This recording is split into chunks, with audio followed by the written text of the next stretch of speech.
রাসূলুল্লাহ সাল্লাল্লাহু আলাইহি ওয়াসাল্লাম যখন তায়েফের মাটিতে ইসলাম প্রচারের উদ্দেশ্যে গিয়েছিলেন, তখন তিনি আশা করেছিলেন এই নগরবাসীরা তাকে ভালোভাবে গ্রহণ করবে, কথা শুনবে, ইসলাম কবুল করবে। কিন্তু তাইফের ধনীদের মধ্যে যারা নেতৃত্বে ছিল, তারা অত্যন্ত রুক্ষভাবে রাসূলুল্লাহ সাল্লাল্লাহু আলাইহি ওয়াসাল্লামকে প্রত্যাখ্যান করল।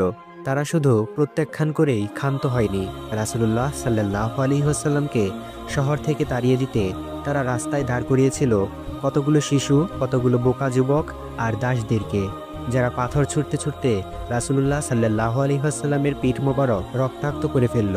রাসূল সাল্লাল্লাহু আলাইহি ওয়াসাল্লামের পা রক্তে ভিজে যায়। রক্ত গড়াতে গড়াতে তিনি আশ্রয় নেন একটি বাগানে। সেই বাগানটির মালিক ছিল উতবা এবং সাইবা নামক দুই ভাইয়ের, যারা ছিলেন মক্কার কুরাইশদের নেতাদের মধ্যে অন্যতম। তারা তাকে দেখে তার জন্য কিছু খাবার পাঠালো।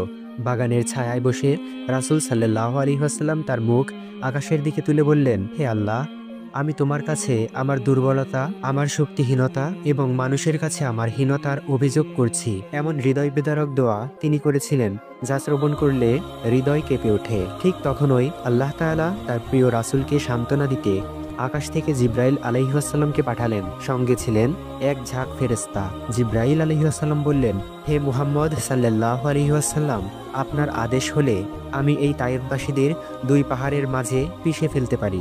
রাসূল সাল্লাল্লাহু আলাইহি ওয়াসাল্লাম তখন কি করলেন? তিনি এই বলে প্রত্যাখ্যান করলেন, না, বরং আমি আশা করি তাদের পরবর্তী প্রজন্ম আল্লাহ তাআলার একত্বে ঈমান আনবে। একজন মানুষ যাকে রক্তাক্ত করা হয়েছে, তাড়িয়ে দেওয়া হয়েছে, সেই কিনা তাদের ধ্বংস না করে ভবিষ্যতের জন্য প্রার্থনা করছে। এই ঘটনার প্রতিটি ধাপে ছিল সহানুভূতি, দয়া, সহনশীলতা এবং আল্লাহ তাআলার প্রতি অগাধ আস্থা।